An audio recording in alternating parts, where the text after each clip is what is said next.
आइए शुक्रगुजारी से भरे हुए खुदा उनको जलाल देते हैं और बड़े अदब और एहतराम के साथ खुदा उनके ज़िंदगी बख्श कलाम को खोलते हैं।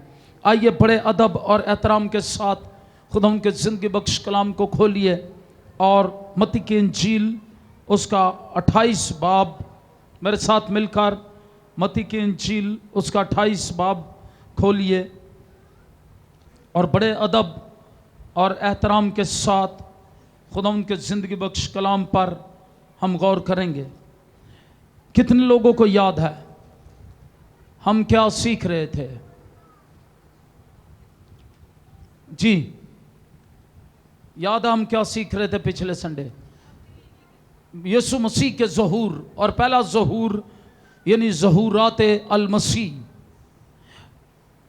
रबना अल मसीह के ज़हूर, जब वो मुर्दों में से जी उठे अपने कहने के मुताबिक, तीसरे दिन मुर्दों में से जी उठे, तो जी उठने के बाद यीशु मसीह के 12 ज़हूरों पर हम गौर करेंगे। यीशु मसीह ने मुर्दों में से जी उठकर 12 दफ़ा अपने शागिर्दों को पर अपने आप को जाहिर किया। उनमें से पहला ज़हूर पिछली दफ़ा हमने सीखा, पहला ज़हूर जो था वो मरियम मगदलीनी पर था। यीशु मसीह ने जब भी ज़हूर दिया अपना, जाहिर हुए अपने लोगों पर मुर्दों में से जी उठने के बाद, अमाल की किताब में लिखा वो 40 दिन मुर्दों में से जी उठकर उनको दिखाई देता रहा और क्या करता रहा? आसमान की बादशाही की बातें करता रहा। हालेलुया! आसमान की बादशाही के मुतल्लिक सिखाता रहा यीशु उनको, उनका हौसला बंधाता रहा, उनकी ढारस बंधाता रहा। मायूस, परेशान, दिलगीर शागिर्दों को कुव्वत से भरा और उनको कहा कि मेरा जाना जरूरी है आसमान पर, मैं जाऊंगा और तुम्हारे लिए बाप से लेकर रूह कुद्स भेजूंगा जो तुम्हारा दूसरा मददगार होगा। हालेलुया! इसलिए जब हम इन ज़हूरात की बात करते हैं तो हम तरतीब से इसको देखते हैं। मत्ती की इंजील 28 बाब पर सबसे पहले यीशु मसीह मरियम को दिखाई दिए। औरतें गई हैं लेकिन शायद बाकी वापस आ गई हैं देखकर कब्र खाली है, लेकिन मरियम वहां खड़ी रोती रही और यीशु मसीह सबसे पहले मरियम पर जाहिर हुए। फिर जब औरतें वापस आ रही थी, दूसरा ज़हूर जो है वो उन औरतों पर है, कब्र से वापस लौटने वाली औरतों पर। मत्ती की इंजील 28 बाब उसकी 9वीं और 10वीं आयतें मुकद्दसा पढ़ें और लिखा है, और देखो यीशु उनसे मिला। जब हम 7वीं आयतें मुकद्दसा से पढ़ते हैं तो वहां पर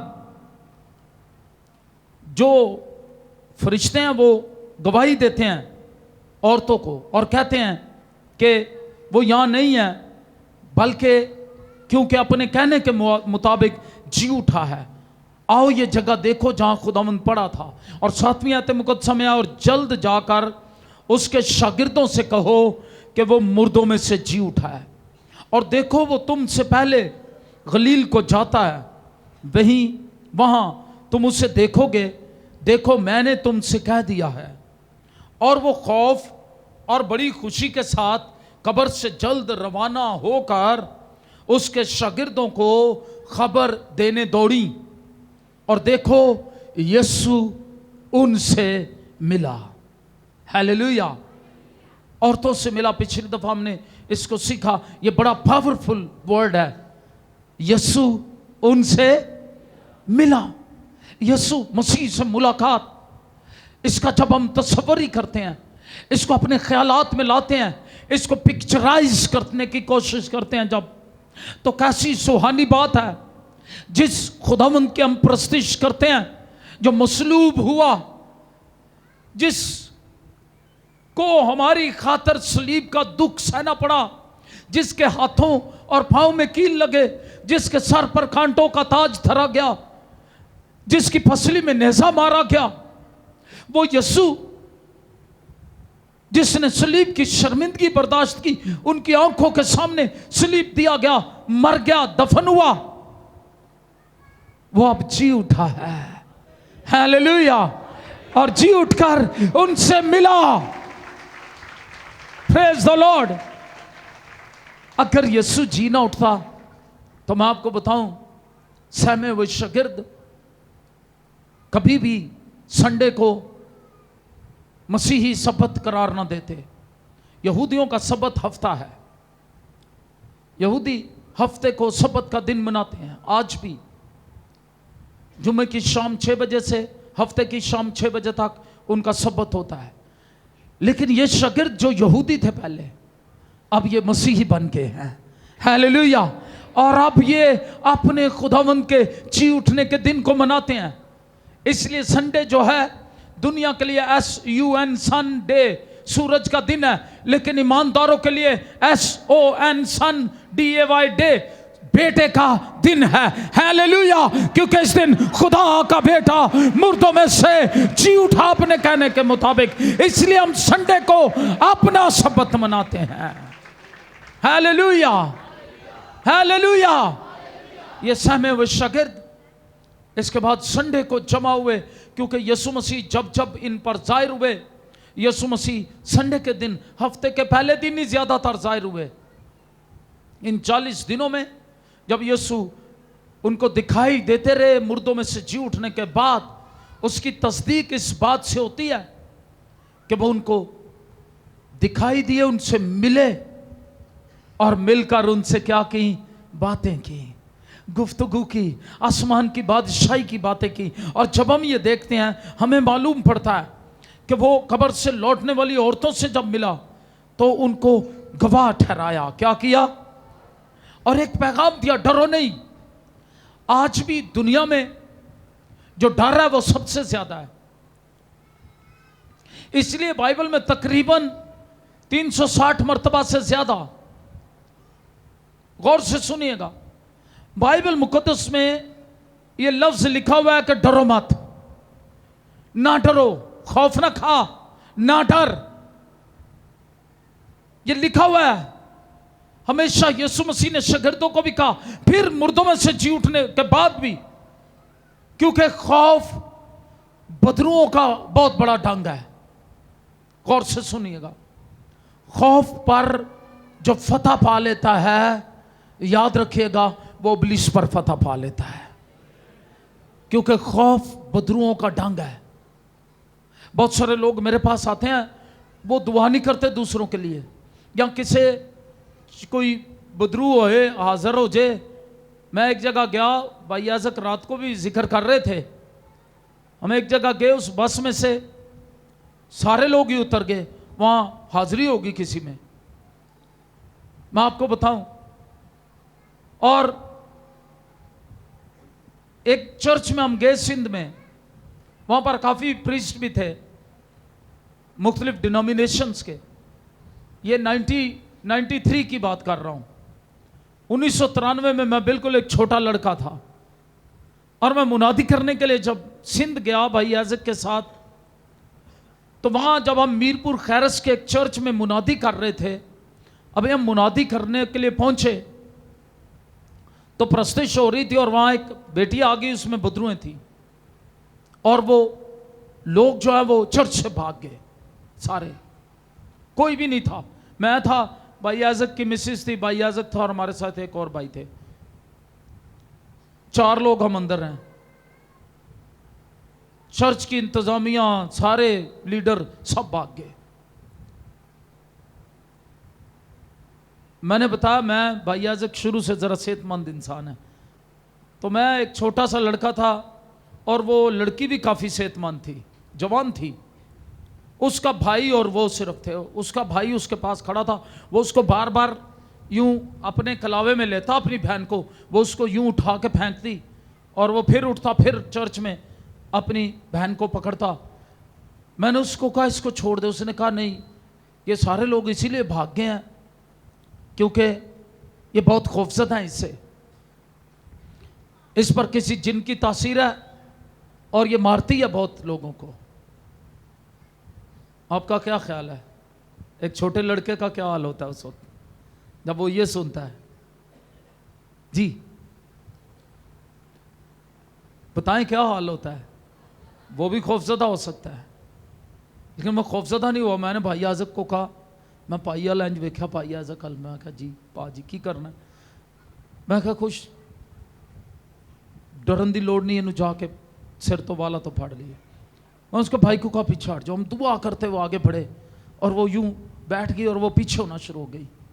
बहुत जवान बेटी थी वो, इवन इस वजह से उसकी शादी नहीं हो रही थी।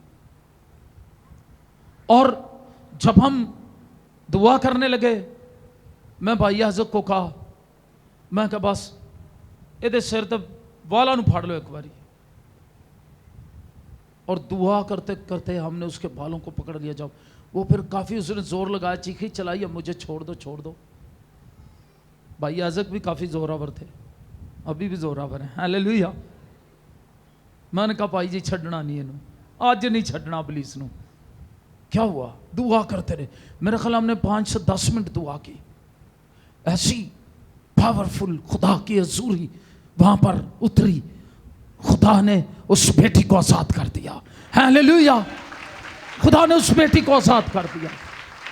मीरपुर खैरत से 93 से लेकर बाद तक हमें फोन आते रहे, वो शुक्रगुजारी खानदान करता रहा। उसके बाद उसके शादी हुई उस बेटी की, और फिर इस तरह।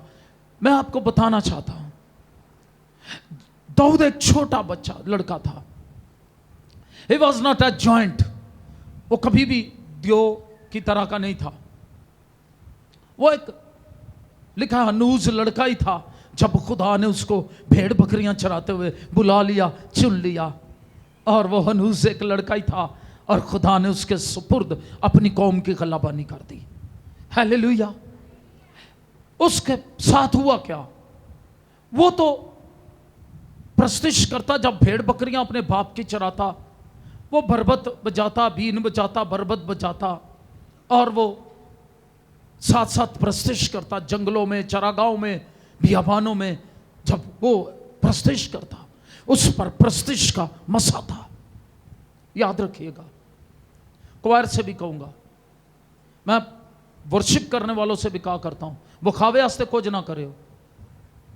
याद रखें, कुछ लोग इसलिए अपने आप को जब प्रस्तार कहते हैं तो वो प्रस्तिश के लिए सामने पहले नहीं आते। वो कहते हैं लोग इकट्ठे हो जान फिर सानू मौका दो। कौन इकट्ठे हो जान? उन्होंने लोगों को सुनाना है। या मैं यही समझता हूं, अगर उन्होंने खुदा की प्रस्तिश करनी हो, तो मैं जब अफ्रीका गया तो वो इबादत शुरू होने से पहले क्वायर और क्वायर लीडर्स सारे 1 घंटा पहले प्रस्तिश कर रहे थे। मैं उस होटल में, बेंसन होटल में, 3 स्टार होटल में जब मैं ठहरा हुआ था, उसके नीचे वाले रूम्स में मैं ठहरा हुआ था। ऊपर 3री मंजिल पर जैसे ये हॉल था, और उसमें प्रस्तिश की आवाज़ें मुझे आना शुरू हो गई। मैंने कहा इबादत तो 10 बजे शुरू होनी है, तो भगत 8:30 दे आ गए देने, और 9 बजे ठीक बहुत अरूज पर थी प्रस्तिश। 9 से 10 बजे मैं उठ के हॉल में गया। मैंने देखा सिर्फ पास्टर है, मिसेज है पास्टर की, और लीडरशिप है, और क्वायर है, और वर्शिपर है। उन्होंने ऐसा खुदा का तख्त लगा दिया हुआ था, हालेलुया। दिखावे की प्रस्तिश नहीं है, दिखावे की रास्तबाजी नहीं है, दिखावे की नहीं मुझे लोग देख ले, किसको जलाल देने के लिए, हालेलुया, हालेलुया, हालेलुया। ये दाऊद पर मसा था, वो किसी को दिखा नहीं रहा था। कोई भी नहीं सी हुंदा उत्थे, सिर्फ भेड़ बकरियां सन। शेर शूर चीते सप इंज दी चीज़ां सन। वहां वो क्या करता? जंगलों में, बियाबानों में, चरागाहों में प्रस्तिश करता, किसको खुश करने के लिए। ये है सच्ची प्रस्तिश। जब प्रस्तिश करने वाले का ध्यान खुदा की तरफ लग जाए, उस पर इसलिए प्रस्तिश का मसा था। और जब उसने देखा साउल और इस्राएल की सारी फौज डर के मारे सहमी हुई है, और जूलियत रोज आता है, जाती जूलियत एक बड़ा द्यो कामत शख्स है, 10 फुट से ज्यादा ऊंचा, लंबा चौड़ा शख्स है। जिड्डा को दाऊद सी ओडी ते ओदी तलवार सी। वो आता है और वो रोज इस्राएल के खुदा की फजीयत करता है, इस्राएल की फजीयत करता है, खुदा के लोगों को लान तान करता है। 40 दिन वो ऐसा करता रहा। सौल चूंकि नाफरमान हो गया हुआ था, सौल बादशाह, एक सौल नया नामे में है जो पलूस बन गया, लेकिन एक सौल बादशाह जो दाऊद से पहले बादशाह था, उसकी बात कर रहा हूं। दाऊद बादशाह से पहले सौल बादशाह, याद रखिएगा। तो सौल भी सहमा हुआ अपने खैमे में बैठा है। हालांकि सौल भी इस्राएल में सबसे लंबा शख्स था, बाकी इस्राएल के मर्द उसके कंधों तक आते थे, लेकिन नाफरमान अंदर से बुज़दिल हो गया है। याद रखिएगा, जितने खुदा के नाफरमान हैं वो अंदर से बुज़दिल है। अगर आप नाफरमान नहीं तो खुदा का दलेरी वाला रूह आपकी जिंदगी में काम करता है। हालेलुया। बाइबल मुकद्दस में ये लफ्ज लिखा हुआ है कि डरो मत, ना डरो, खौफ ना खा, ना डर, ये लिखा हुआ है। हमेशा यीशु मसीह ने शागिर्दों को भी कहा, फिर मुर्दों में से जी उठने के बाद भी, क्योंकि खौफ बदरुओं का बहुत बड़ा ढंग है। गौर से सुनिएगा, खौफ पर जो फतह पा लेता है, याद रखिएगा, वो इब्लीस पर फतह पा लेता है। वो कहता है नाम है इसके लिए, वो कहता है लेकिन ये कोई मारता क्यों नहीं है। वो चौथे के पास जाता, उसके भाई उससे नाराज होते हैं। 8 भाई हैं, 8वें नंबर पर दाऊद है, 7 उससे बड़े भाई हैं, वो सारे सौल की फौज के सिपाही हैं। वो नाराज होते हैं, वो कहते हैं तू बाप की भेड़ बकरियां छोड़कर किधर आ गया है। उसको कहता है तू जरा अंदर से ही शरारती है।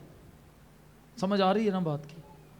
कहता है तू हमेशा कोई ना कोई नवी गल ही करनी होती है, तू अंदर से ही इस तरह का है, तेरे को कोई नवी गल होती है, तू इतने फिर कोई शोशा छाड़ना पाया, चल जा वापस। वो फिर उधर से भाइयों के पास से हट के दूसरी तरफ कहता है जो मारेगा उसे क्या मिलेगा। कहते हैं सौल बादशाह कहता है अपनी बेटी भी उससे साथ ब्याहूंगा और उसको सल्तनत में भी हिस्सा दूंगा। तीसरे के पास चला, क्या हुआ है, उधर से फिर उसको देखते हैं, तुम क्या कर रहा है। कहता नहीं, अब देखे उनके अंदर से भी खौफ को दूर कर रहा है। कहता मैं ये करूंगा। हालेलुया। वो उसकी तरफ देखता है, उसका भाई कहता है अभी भी तू यहां है। उसके साथों भाई उसको वॉच कर रहे हैं, इधरों निकलता उधर वड़ जाता, उधरों निकलता उधर उन सिपाहियों को। कहता है तू करता क्या है, जाता क्यों नहीं। कहता नहीं मैं मारूंगा आज। जो सिपा सलार होता वो सिपाही उसको पकड़कर सौल के पास ले जाते हैं। सौल अंदर अपने टेंट के अंदर दबका हुआ सहमा हुआ बैठा होता है। कहता भाई तू कैसे मारेगा उसको। कहता तू कैसे मारेगा। वो कहता है कैसे मारूंगा। उसने कहा तेरा कोई जंगी तजर्बा नहीं है। याद रखिएगा, आपका जंगी तजर्बा हो या ना हो, गौर से सुनिएगा, एक दूसरे को हिला के कहें आपका जंगी तजर्बा हो या ना हो, रूहानी जंग खुदा की है। रूहानी जंग खुदा की है। ये खुदा की कुव्वत से लड़ी जाती है, ये फाकरू की कुव्वत से लड़ी जाती है। फातेह हमें बनाता है रब्बुल फाज का, जिसके अंदर रब्बुल फाज के नाम की गैरत हो। हालेलुया। सौल बुज़दिल है, नाफरमान हो गया, खुदा के नाम की गैरत मर गई उसके अंदर से। लेकिन इसके अंदर खुदा के नाम की गैरत है। मेरे खुदा के पाक नाम को ये नापाक कर रहा है, लान तान कर रहा है। ये होता कौन है फिलिस्ती। अल्फाज क्या है, ये होता कौन है जो जिंदा खुदा की फौजों की फजीयत करे। और वो कहता है मैं लड़ूंगा। और कहता है तेरा क्या तजर्बा है। कहता है जब मैं जंगलों में वर्शिप करता हूं, जब मैं चरागाहों में वर्शिप करता हूं, बरबत बजाता हूं। आप में से कितने लोगों ने बरबत का साज देखा है। अच्छा मैं लाऊंगा खरीद के यहां के लिए। अभी मेरे पास तस्वीर नहीं, वरना मैं आपको स्क्रीन पर दिखाता। ये बिल्कुल ऐसे हार्ट की शेप का होता है और उसके अंदर सीधी तारे लगी होती हैं। आमेन। थोड़ा थोड़ा हार्ट शेप में होता है। आमेन। और उसके अंदर तारे लगी होती हैं, यहाँ चकोर आप समझ लें। आमेन। सीधी तारे लगी हो, वो उसको बचाता है। Hallelujah, hallelujah. वर्शिप का मजा है। कहता जब मैं वर्शिप करता हूं चरागांव में अपने बाप की भेड़ बकरियां चराते हुए, शेर आता है और वो क्या करता है, वो रीछ या शेर आता है, वो बकरियों के बच्चों में से किसी को उठा के ले जाता है, किसी बर्रे को। तब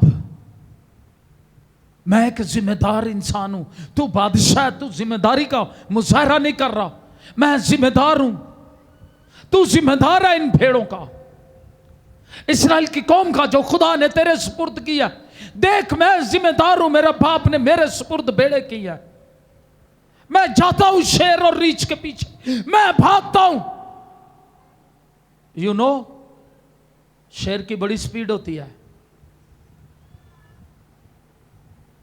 मैं कभी कभी कहता हूं ये दाऊद की स्पीड नहीं थी, ये उस अनॉइंटिंग की स्पीड थी जो उसके ऊपर थी, कि वो शेर को जा पकड़ता है। हालेलुया। वो कहता है मैं जाता हूं, शेर को रीछ को पकड़ लेता हूं, उसके पीछे जाकर उसका मुंह फाड़ देता हूं, उसको मुक्का मार के मार देता हूं, और अपने भेड़ का बच्चा जो है या बकरी का बच्चा उसके मुंह से छुड़ा कर ले आता हूं। ये मेरी गवाही, ये गवाही जो मैं लेकर आता हूं वापस। हालेलुया। और आज भी मैं गवाही लेकर आऊंगा। मैं जूलियत का सर, उसकी खोपड़ी लेकर आऊंगा गवाही के तौर पर। Hallelujah, hallelujah. कितने जो गवाही के लिए तैयार हैं, खुदा यीशु की गवाही के लिए तैयार हैं। फिर याद रखिएगा, सूरमाओं पर गालिब आए, इब्लीस की सारी कुदरत पर गालिब आए। आपको इख्तियार है। बहुत सारे लोगों को बहुत सारे खादमों ने डराया हुआ है, भाई तू हाथ रख के दुआ ना करी। हाँ मैं समझता हूं, लेकिन जब आप प्रेयर टीम में हैं, जब आप खुदा के लोगों के साथ मिलकर दुआ करते हैं, जब रूहानी उस्ताद दुआ करने वाले आपके साथ हैं, कल्ले कल्ले ना चंदियां दी खातर नहीं दौड़े फिरना, ना बदरुओं पीछे नसे फिरना। याद रखिएगा, यह भी इब्लीस का एक हरबा है, यह भी इब्लीस का हरबा है। जब मैं शुरू में खिदमत में आया तो बड़ियों बदरुओं में कटियां ने, और फिर मुझे एक रूहानी उस्ताद, बड़े मंचे हुए उस्ताद मिले। पुत्र की करना है जी, इधरों बदरू काट के आना, फिर उधर कड्डन चला जाना, फिर उधर कड्डन चला जाना, फिर उधर कड्डन, फिर उधर कड्डन, फिर उधर कड्डन, फिर उधर कड्डन। रोज दियां मैं वावा काट लेना बदरुआ। उन्हें क्या पुत्र तेनू इब्लीस इंज ही थकाएगा। क्या करेगा इब्लीस? याद रखिए, आज मैं एक रूहानी बात करने लगा हूं, गौर से सुनिए। मैं कहा ये काम छोड़ दे, खुदा की हुजूरी में ठहर, लोग खुद खुदा के हुजूरी में आए। हालेलुया। उसके बाद से मैं कभी बदरूहों के पीछे नहीं जाता। हालेलुया। और जब बदरूह आती है, वो पहले ही कहदियां ने सानू उथे ना खड़े हो और जिथे मर्जी ले जाओ। और यहां कई तो सीढ़ियां ही नहीं चढ़ते, कई गेट से नसण की कोशिश करते हैं। उनको पता होता है अंदर खुदा के हुजूरी में अनॉइंटिंग है खुदा की। हालेलुया। आप अनॉइंटिंग वाले लोग हैं, दुआ का मसा आप पर है, खुदा की हुजूरी आप पर है। इसलिए 360 मरतबा से ज्यादा ये लिखा हुआ है, खौफ ना कर, मत डर। वो डरा हुआ शख्स था, दाऊद दलेर शख्स, नाफरमान नहीं है। अगर आप नाफरमान नहीं है तो फिर दलेर हो कर रहे हैं। Hallelujah, hallelujah, hallelujah. दाऊद ने क्या किया? उसने कहा मैं इस तरह, उसने कहा मेरा फौजी लिबास पहन। अब साउल जितना खुद बड़ा था उतना ही उसका फौजी लिबास भी बड़ा था। दाऊद ने पहना, सारा लिबास पहना। जब पहना तो उससे चलने नहीं हो रहा था। मैं कहा ये तेरा लिबास पहन के तो मैं चल ही नहीं सकता, मैं किसी का स्टाइल कॉपी नहीं कर सकता। याद रखिएगा, स्टाइल कॉपी ना करें। खुदा जिस तरह आपको इस्तेमाल करता उस तरह इस्तेमाल होने के लिए खुदा के हुजूरी में अपने आप को पेश करें। Hallelujah. Not your style, God's style. खुदा का स्टाइल, खुदा ने जिस तरह मेरे लिए मुकर्रर किया रखा है मुझे। Hallelujah, hallelujah, hallelujah.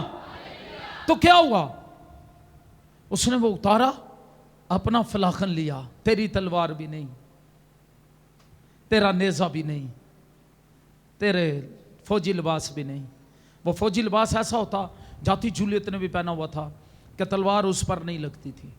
तलवार लगती सिवाय कुछ हिस्से नंगे होते, उन पर वार करके आप सामने वाले को मार सकते थे, या गिरा कर मार सकते थे, उसका टॉप उतार कर।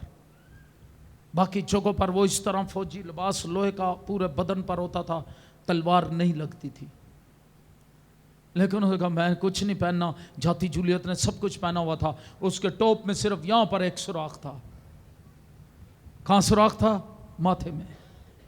उसने कहा मेरा फलाखन काफी है, और दिलेरी से गया। यीशु ने क्या कहा? डरो मत। मैं आज आपके लिए यीशु मसीह का, जी उठे मसीह का पैगाम आपको दे रहा हूं।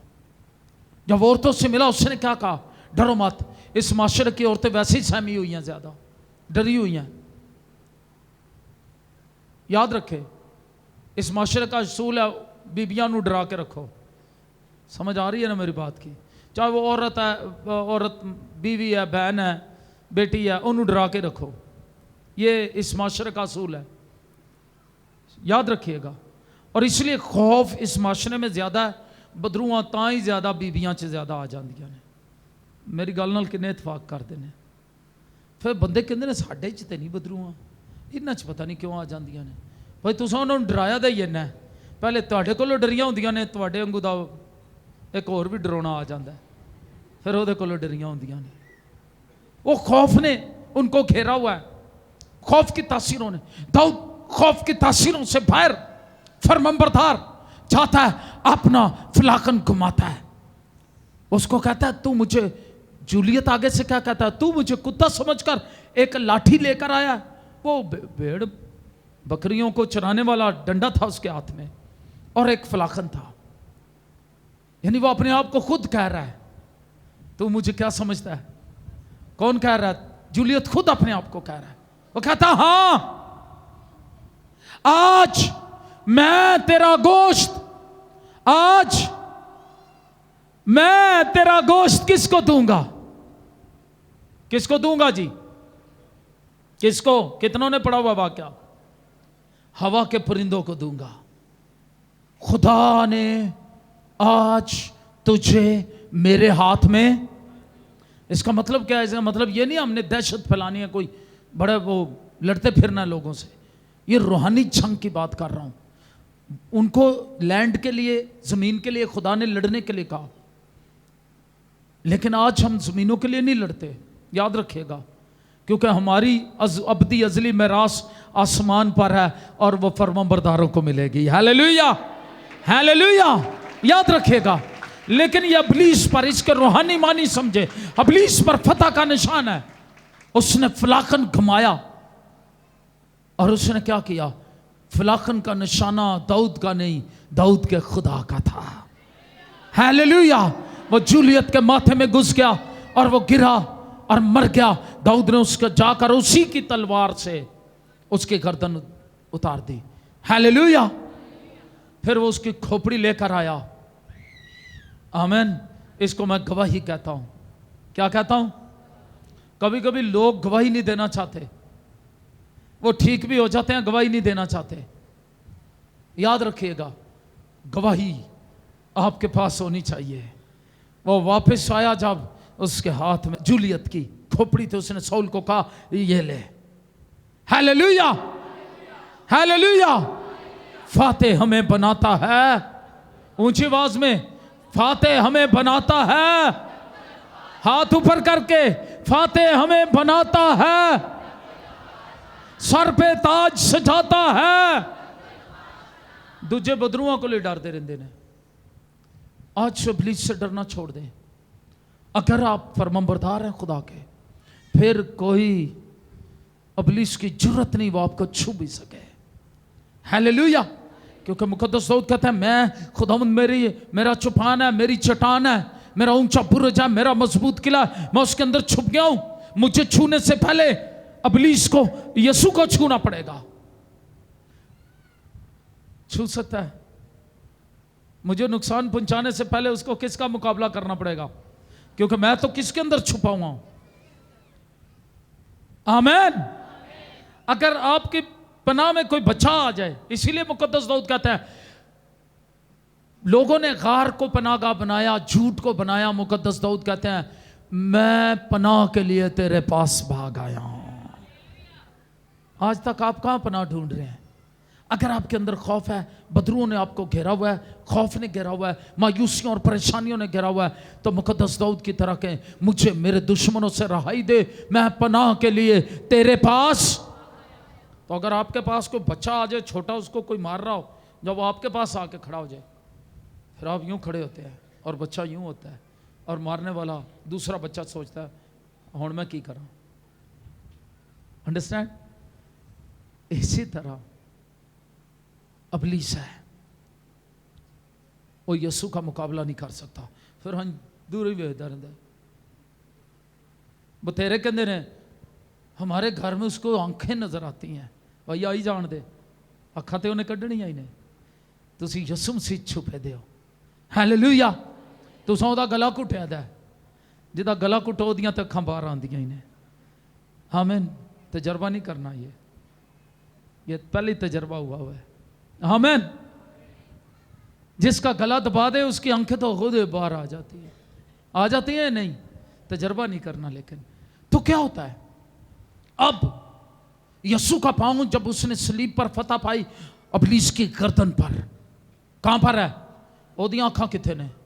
बाहर निकली दियां ने। हालेलुया। ते तुहानू अखां नजर आन, अगर अख नजर आंदी है, एक अख वाला नजर आंदा है, डांटो उसको। पिछले हफ्ते मैं एक फैमिली में गया, उन्होंने कहा एक आंख वाला नजर आता है। मैं कहा चलो दो तो एक हो गई है, ओदी काना हो गया। डांटे इसको, डांटा। मैं भाई आजक डिकन साहब गए, डिकन ने दी डांटा, दुआ की, यीशु के नाम में डांटा। अगले हफ्ते गवाही मिल गई। उन्होंने कहा जी ओदे बाद नहीं जे कोई अख भी नजर आई एक भी। हालेलुया। खौफ को दूर करें, डरो मत, तुम गवाह हो, तुम्हें गालिबाना है। जाओ, मैं तुम्हें इख्तियार देता हूं, सांपों और बिच्छुओं को कुचलो और दुश्मन की सारी कुदरत पर गालिब आओ। जी उठा मसीह ये पैगाम देता है। जी उठे मसीह का पैगाम क्या है? क्या पैगाम है? मैं तुम्हें इख्तियार देता हूं, जाओ, सांपों और बिच्छुओं को कुचलो और दुश्मन की सारी कुदरत पर क्या आओ? गालिब आओ। यहां औरतों से क्या कहा? यीशु मसीह उनसे मिला और उन्होंने उसे सजदा किया। हालेलुया। किसी ने कहा यीशु को सजदा नहीं किया गया। मैं आपको बताना चाहता हूं, मैं उस शख्स को, बड़ा मशहूर है सोशल मीडिया पर, आलम है किसी मजहब का, मैं उसको मशवरा देना चाहता हूं, भाई ध्यान नाल बाइबल पढ़। हालेलुया। ध्यान से बाइबल पढ़ें। जो ये कहते हैं यीशु को सजदा नहीं किया गया, यीशु ने कभी खुद नहीं कहा मुझे सजदा करें। उसने हवाओं और पानियों को डांट कर, मुर्दों को जिंदा करके साबित कर दिया वो खुदावंद खुदा है। हालेलुया। सजदा करने के लिए नहीं कहा, खुद ही देखने वालों ने सजदा किया और कहा तू खुदावंद खुदा है। सिर्फ सजदा खुदा को रवा है। किसको रवा है? और बनी इस्राइल 10 हुक्मों को मानते थे, वो किसी गैर मबूद के आगे कभी अपने सर नहीं झुकाते थे। याद है ना आपको सदरक मिसक अब्दुन्नजू की कहानी? वो मर जाना, गर्दनें कटवाना, शहीद होना पसंद करते, लेकिन किसी के आगे सजदा नहीं करते। लेकिन यहां जी उठे मसीह को जब औरतों ने देखा, ओह हालेलुया, ये तो उनका मसीह है जो खुदावंद खुदा है, जो राजाओं का राजा है, बादशाहों का बादशाह है और खुदा की बादशाही का राजकुमार है, जिसने डाकू से कहा था तू आज ही मेरे साथ फिरदौस में होगा क्योंकि फिरदौस का मालिक है, उसे झुक कर सजदा किया। सजदा सिर्फ उसी को रवा है। मुकद्दसा मरियम दे बुत नूं भी सजदा रवा नहीं जे। फिर सुन लो, किसी बुत को, मुकद्दसा मरियम के बुत को भी सजदा रवा नहीं। यीशु की तस्वीरें बनाकर उनको भी सजदा रवा नहीं है। आमीन। सजदा सिर्फ खुदावंद यीशु मसीह का, तस्वीरों को, बुतों को नहीं। कभी ना सजदा करें। आप गुनाह के मुर्तकब होंगे अगर ऐसा करेंगे। किसी तस्वीर, किसी बुत को, चाहे वो मुकद्दसा मरियम यीशु मसीह का ही क्यों ना हो, सजदा नहीं करना, चूमना नहीं है। मेरी बात समझ रहे हैं कितने? सजदा सिर्फ यीशु मसीह को। हालेलुया। बादशाहों के बादशाह, खुदावंदों के खुदावंद यीशु मसीह को, खुदा बाप को, खुदा बेटे को सजदा है। हालेलुया। और जब आप बेटे को सजदा करते हैं तो जिसने उसे भेजा दार हकीकत उसको सजदा करते हैं, खुदा बाप को सजदा करते हैं। हालेलुया। जब आप बेटे की प्रस्तिश करते हैं तो जिसने उसे भेजा खुदा बाप की प्रस्तिश कर रहे होते हैं। हालेलुया। हालेलुया। क्योंकि उसने कहा मैं और बाप, जरा ऊंची आवाज में, मैं और बाप। समझने की बातें हैं, कलाम को समझें। और यहां मैं देख रहा हूं, खौफ को दूर करें। आमीन। आइए एक दूसरे को ला के कहें, खौफ को दूर करें। और ऊंची आवाज में कहें, डरो नहीं। और ऊंची आवाज में कहें। आपकी आवाज बहुत कम है भाइयों की। पहले बहनें कहेंगी, फिर भाई कहेंगे। जी बहनों, देख लो हुण भाइयों ने भी कहना जी भाइयों। हुण दसो, ये तो तुहानू कहन दे ने। जरा भैनों नू कह दो, अपनी बीवी को, अपनी मां को, अपनी बहन, अपनी बेटी को जहां बैठी है। जी भाइयों, हुण तुहाडी वारी है। जड़ियां बीवियां शोहरां नू डरांदियां ने, वो भी जरा ऊंची आवाज नाल कहना हुण। और इब्लीस को पैगाम देना है कि हम डरते नहीं हैं। तो क्या यीशु ने पैगाम दिया? क्या कहा? ऊंची आवाज में, बहनों आपकी बारी है। हाँ, हालेलुया। हालेलुया। भाई भाइयों, आज तो तुसां भी नहीं डरना। आमीन। हालेलुया। डरो नहीं, मत डर। और साथ जिम्मेदारी क्या सौंपी? सिर्फ यही डरना नहीं तो बस इंज खुश नहीं फिरना कि मैं डरदा नहीं, तो मैं नहीं हूं डरदी किसी को। ये नहीं जाके बाहर कहना। मायूसियों से नहीं डरो, बदरुओं से नहीं डरो, बीमारियों से ना डरो, अबलीसी तासीरों से ना डरो, मुश्किल हालात से ना डरो, ना मसाइद हालात से ना डरो, कभी भी ना डरो, क्योंकि तुम्हारा जी उठा मसीह तुम्हारे साथ है। हर एक मसले का हल उसके पास है। उसने सलीब पर खून बहाया आपकी शिफा के लिए। हालेलुया। हर एक चीज उसके कंट्रोल में है। मुर्दों में से जी उठकर उसने पैगाम दिया कि आसमान और जमीन का कुल इख्तियार। अब साथ जिम्मेदारी दी। जिम्मेदारी दिया क्या दी? आइए जरा 10वीं आयत मुकद्दसा पढ़ते हैं। इस पर यीशु ने उनसे कहा, डरो नहीं। और अब जिम्मेदारी क्या? जाओ मेरे भाइयों को खबर दो ताकि गलील को चले जाएं, वहां मुझे देखेंगे। आमीन। अब जिम्मेदारी क्या है? जी बहनों, मरियम मगदलीनी पर यीशु ज़ाहिर हुआ, फिर औरतों पर जो कब्र से वापस आ रही थी। खाली कब्र देख के वापस आ गई। यीशु नहीं नजर आया, लेकिन अब यीशु मिला है। और मिलकर उसने क्या पैगाम दिया? डरो नहीं, और जाकर क्या करो? गवाही दो। आमीन। हाथ उठा करके क्या करो? कितने हैं भाई और बहनें जिन्होंने अभी बड़ी ऊंची आवाज से तो सका डरो नहीं, और गवाही देने तो नहीं डरोगे? एक दूसरे को आपने कहा था ना डरो नहीं। कितने हैं जो गवाही देने से नहीं डरेंगे? हाथ उठा करके। कितने हैं जो बदरुओं से नहीं डरेंगे? तू डरेंगी बदरुओं को? कितने हैं जो बदरुओं से नहीं डरेंगे? ये बच्ची बैठी हुई है उसने। जी बेटा, समझ आ गई? नहीं ना डरना, ऐसे नहीं, ऐसे क्या नहीं डरेंगे? अबलीस से, बदरुओं से, मुश्किल हालात से, चैलेंजेस से, बीमारियों से, गवाही देने से कभी नहीं डरेंगे। कभी नहीं डरेंगे। कभी नहीं डरेंगे। हालात कैसे क्यों ना हो, हम मसीह की गवाही देंगे। हालेलुया। जाओ भाइयों को बताओ वो कब्र के अंदर नहीं है, उसकी कब्र खाली है। सारी दुनिया को बताओ दुनिया का निजात दहिंदा जी उठा है। अब जहन्नम की तासीरों का कलीसिया पर राज नहीं है। यीशु मसीह ने यह बात पहले कही थी फिलिप्पी के इलाके में, जब यीशु मसीह ने शागिर्दों से कहा था तुम मुझे क्या कहते हो, उन्होंने कहा कोई यिर्मयाह कहता है, कोई फलां नबी, कोई यूहन्ना बपतिस्मा देने वाले की रूह आ गई, कोई नबी कहता है, कोई एलिया कहता है। हाँ, उसने कहा उन्होंने छोड़ो, तुसी की कहते हो मनो। तो पतरस बोल उठा एकदम, कहता तू जिंदा खुदा का बेटा मसीह है। और जब ये बात यीशु मसीह ने सुनी, यीशु मसीह ने कहा ये बात एक मछेरे के ज़हन से नहीं उठी, ये बात एक मुकाशवा, एक मछेरे का नहीं है। मेरे बाप ने तुझ पर इंकशाफ किया है, जाहिर किया है, तुझे बताया है, इसलिए तू बोला और तू ईमान लाया। सुन, मैं भी अपनी कलीसिया की बुनियाद इस इकरार पर रखूंगा। और अपनी तरफ इशारा करके कहा मैं कलीसिया की बुनियाद, तू तो पतरस है, छोटा पत्थर है। पतरस यूनानी में पेट्रो है, जिसका मतलब है छोटा पत्थर। तू तो पतरस है, छोटा पत्थर है। तू तो इनकार कर गया था, या तू इनकार कर जाएगा। उसके बाद उसने इनकार करना था। तू तो इनकार कर जाएगा, तू फिर जाएगा।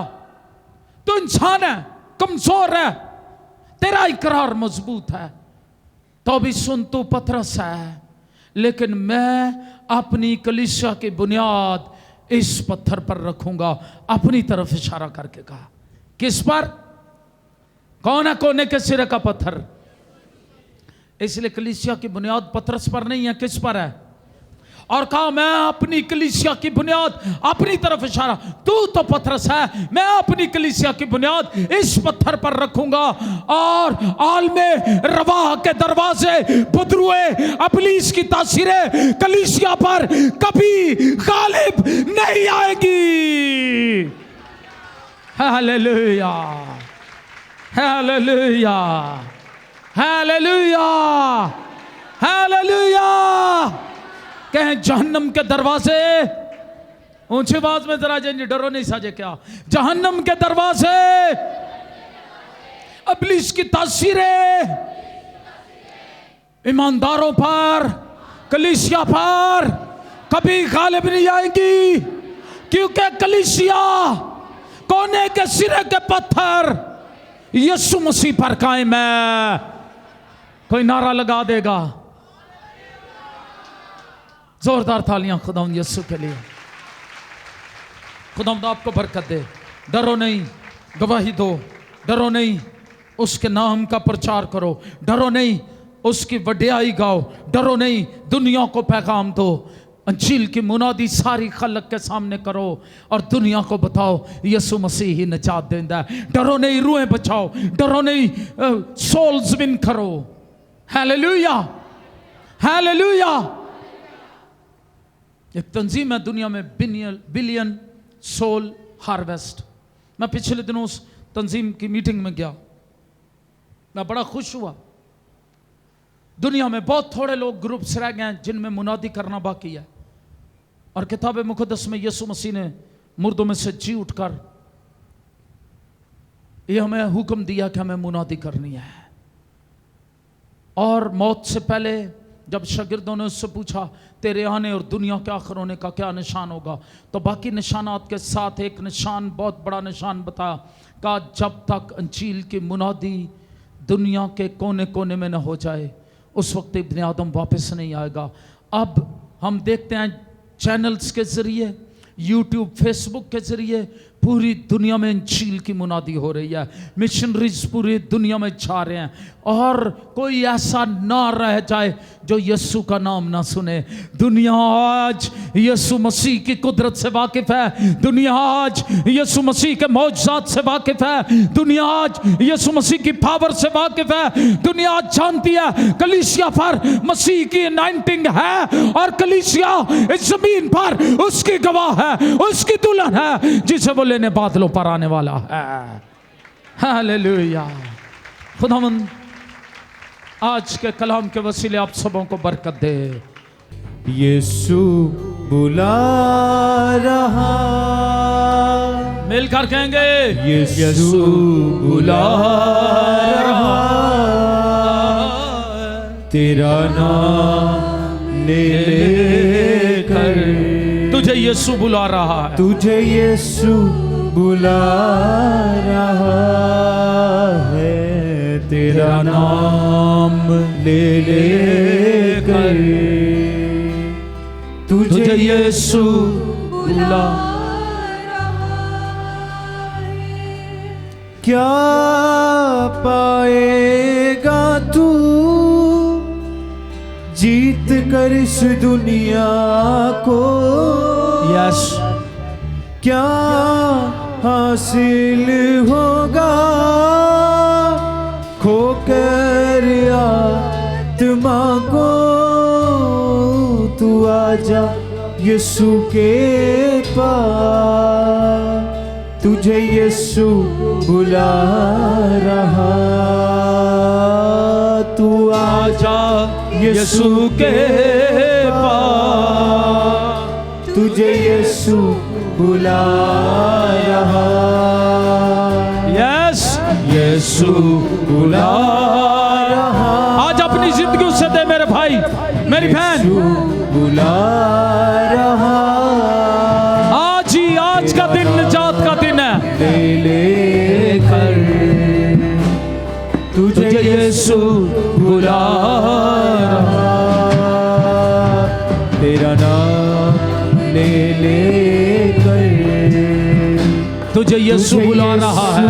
बुला रहा। आप जहाँ भी है दुनिया के जिस हिस्से में भी है, अपनी जिंदगी यीशु को दे। बुला रहा, वो आपको बुला रहा है। वो चाहता आप गुनाह बदी अबलीस से आजाद हो जाए। यीशु तुझे कर सकता आजाद। यीशु तेरा शाफी, तेरे लिए सलीब पर उसने मार खाई है, खून बहाया, तुझे फतह देने के लिए, तुझे शिफा देने के लिए, तुझे हमेशा की जिंदगी देने के लिए। तुझे यीशु बुला रहा, आमीन। तेरा नाम ले ले, तुझे यीशु। हाँ बेटे घर लौटा, हाँ बेटी घर लौटा। दुनिया की भीड़ में क्यों खो रहा? मिलेगा कुछ भी न फल जो बो रहा। तू आजा घर लौटा, हाँ बेटे घर लौटा। अगर आप मुशरफ हैं वो आपको बुलाता है। अगर आपने अभी तक जाना नहीं, आज जान जाएं जी उठे मसीह की कुदरत को। और यीशु मसीह हर पल हर लम्हे आपके साथ है। उसने वादा किया, मैं आपसे लेकर दुनिया के आखिर तक हमेशा तुम्हारे साथ हूँ। आइए शुक्रगुजारी करें। जितनों ने खुदावंद आज अपनी जिंदगी तुझे दी, वो भी तौबा करके बपतिस्मा लेने के लिए तैयार हैं। तूने बरकत दे, तेरा फजल इन जिंदगियों पर आए, हम रूहों को जीतने वाले हों। हाँ खुदावंद, हम रूहों को जीतने वाले हों। बिलियन नहीं, ट्रिलियन सोल्स जीते और खुदावंद तेरा नाम जलाल पाए। हर कोई किसी ना किसी रूह को जीतने वाला हो। और खुदावंद आज ये रूहें जो तेरे जलाल के लिए जीती गई, खुदावंद फजल से घेर, रहम कर और मेहरबानी कर और तुझे जलाल दे, बरकत दे। ये अपने इकरार पर कायम रहे और हबशी खोजे की तरह, जिसको फिलिप्पस ने कलाम सुनाया और उसने कहा यहाँ रथ रोको, पानी मौजूद है, अब कौन सी चीज मुझे बपतिस्मा लेने से रोकती है? कोई चीज इन्हें बपतिस्मा लेने से ना रोक सके। यीशु के नाम में आमीन। हालेलुया। आइए अपने हाथ आसमान की तरफ बढ़ाएं। फतहमंद लोग खुदा के हुजूरी में जब आते हैं, उसकी प्रस्तिश करते हैं, मायूसियां, बीमारियां, अबलीसी तासीरें भाग जाती हैं। हालेलुया। शादमानी खुदा की आपको घेर रही है। शुक्रगुजारी से भर जाए, अपने हाथ आसमान की तरफ बढ़ाएं, शुक्रगुजारी करना शुरू करें। खुद हम तेरा शुक्र करते हैं, तेरी शादमानी ने तेरे लोगों को घेरा हुआ है। हम तेरा शुक्र करते हैं, हम तेरे नाम को जलाल देते हैं, हम तेरी प्रस्तिश करते हैं। तेरे नाम को जलाल देते हैं, तेरी शुक्रगुजारी करते हैं। अपने लोगों को बरकत दीजिए, अपने नाम को जलाल दीजिए। और खुदावंद इसी तरह ये कलीसिया रोज बरोज बढ़ती रहे। और खुदावंद हम बेदारी की बड़ी लहर को मांगते हैं, एक बड़ी बेदारी को मांगते हैं खुदावंद। जितनों ने खुदावंद दया की हदिये तेरी हुजूरी में पेश किए या पेश करने को हैं, उन्हें बरकत दे। जो तुझे हदियों और दयाकियों में नहीं ढकते, तू उन्हें बरकत देता है। जो तेरे कलाम की फरमाबरदारी करते हैं, जी उठा मसीह उनको बरकतों से मामूर करता है। फजल बख्श जी उठे मसीह, हमारे खुदावंद आका मुनज्जी आलम, हयाते अकदस मंबा नूर, हम तेरे हुक्मों की पैरवी कर सकें। दुनिया जाने हम तेरे शागिर्द हैं, तुझसे अपनी मोहब्बत को दिखा सकें, तेरा नाम जलाल पाए हमारी जिंदगियों में।